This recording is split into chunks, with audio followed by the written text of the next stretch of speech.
Ассаламу алейкум, кішкентай досым.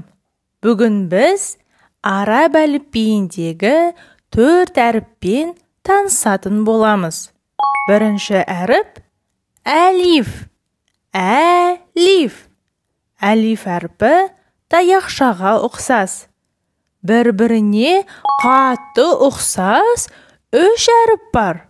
Олар бә, тә және фә. Тә әрпі смайликке ұқсас. Ал фә әрпі басында 3 нүктелі тәж бар. Бә әрпінің астында 1 нүкте бар. Олай болса, осы әріптерді бірге қайталап көрелік.